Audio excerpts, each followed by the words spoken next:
जय श्री हरि। जय बृहस्पति देव। प्रिय भक्तजनों, आज हम सुनाने जा रहे हैं बृहस्पतिवार व्रत की अद्भुत और चमत्कारी कथा।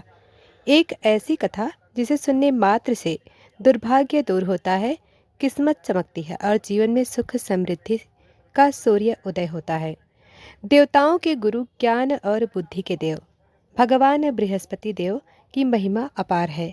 उनके व्रत का फल कभी व्यर्थ नहीं जाता है। तो आइए मन में श्रद्धा रखें, पीले वस्त्र धारण करें और प्रारंभ करते हैं आज के पावन कथा। गुरु बिन ज्ञान न उपजे, गुरु बिन मिले न मोक्ष। गुरु बृहस्पति कृपा करें, मिट जाएं सब दोष। जपहु नाम हरि गुरुदेव सहाई, कटहु कलेस न रहे मन भाई। गुरु कृपा जब होए हमारे, फूटे ही बाधा सब दुख दारे। अब भक्तों, श्रद्धा से मन को एकाग्र करें और सुने बृहस्पतिवार व्रत की पवित्र कथा, जिसे सुनते ही भगवान बृहस्पति देव की कृपा वर्षा होने लगती है।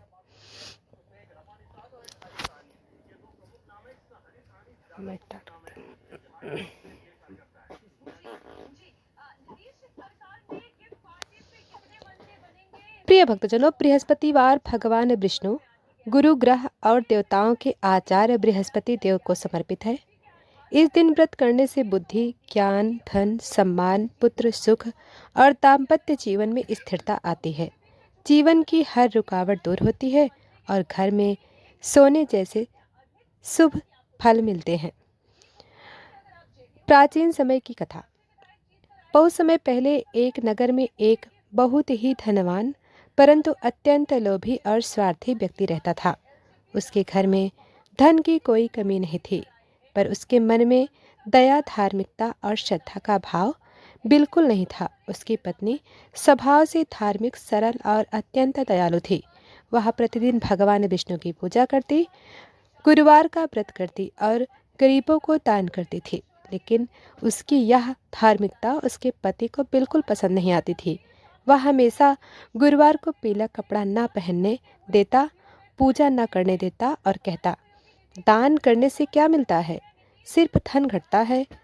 पत्नी समझाती, दान से धन नहीं घटता, बढ़ता है और पुण्य मिलता है।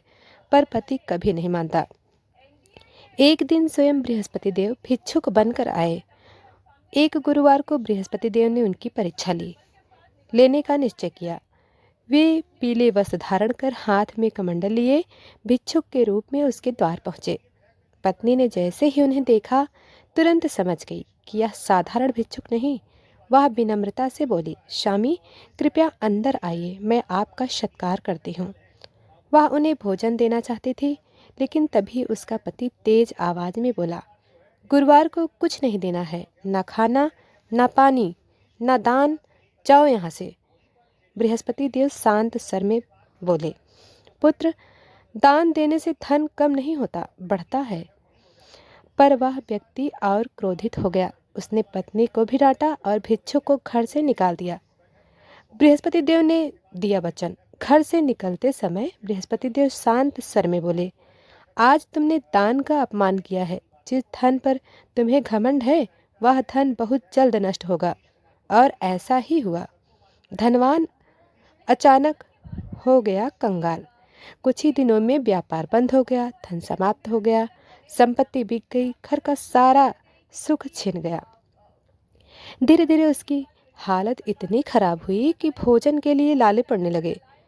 अब उसे अपनी गलती का एहसास होने लगा। पत्नी की भक्ति का फल। पर उसकी पत्नी भगवान विष्णु और बृहस्पति देव की पूजा करती थी। वह गुरुवार का व्रत नहीं छोड़ती थी। संयोग से एक दिन वह घर से बाहर लकड़ियां चुनने लगी। मार्ग में उसे एक सत्संग मिलता है। वहाँ एक संत महिलाओं को बृहस्पति वार व्रत की महिमा सुना रहे थे। कथा सुनकर स्त्री के आंखों से आंसू निकल आए। वह संत के चरणों में गिरकर विनती करने लगी, महाराज, मेरा पति धर्म का विरोध करता है, घर का धन नष्ट हो गया है, कृपया कोई मार्ग बताइए। संत बोले, बेटी, तुम गुरुवार का व्रत श्रद्धा से करो, पीला वस्त्र धारण करो, पीले भोजन का नैवेद्य लगाओ और गरीब को दान करो। बृहस्पति देव अवश्य प्रसन्न होंगे। स्त्री ने उसी दिन से नियम पूर्वक व्रत शुरू कर दिया। कुछ ही दिनों में चमत्कार होने लगे। पति को अच्छा काम मिल गया, व्यापार फिर से चल पड़ा, पुराना धन वापस लौटने लगा, घर में खुशी और शांति आने लगी। पति ने यह सब देखा और पत्नी से पूछा, यह सब कैसे हुआ? पत्नी ने बताया, मैंने गुरुवार का व्रत किया और बृहस्पति देव की कृपा प्राप्त की। पति को अपनी गलती का एहसास हुआ। उसने पत्नी से क्षमा मांगी और उस दिन से गुरुवार व्रत स्वयं भी करने लगा। कई महीनों बाद एक दिन भगवान बृहस्पति देव स्वयं प्रकट हुए और बोले, जिस प्रकार तुम्हारी पत्नी ने श्रद्धा से व्रत किया, उससे तुम्हारे सारे संकट दूर हो गए। अब तुम दोनों सुख शांति से जीवन बिताओ। इसके बाद परिवार में कभी कोई दुख नहीं आया। उनका जीवन सुख, धन, बुद्धि और सम्मान से भर गया। प्रिय भक्तजनों, बृहस्पतिवार व्रत करने से धन की कमी नहीं होती, घर में सौभाग्य बढ़ता है, संतान सुख की प्राप्ति होती है, दाम्पत्य जीवन सुखमय होता है, वाणी मधुर और बुद्धि तेज होती है, ग्रह दोष दूर होते हैं, रुके हुए काम पूरे होते हैं। तो प्रिय भक्तजनों, जो भी श्रद्धा और भक्ति से यह कथा सुनता है, यह सुनाता है और गुरुवार का व्रत करता है, उसके कभी कष्ट सभी कष्ट समाप्त होते हैं और भगवान विष्णु तथा बृहस्पति देव की कृपा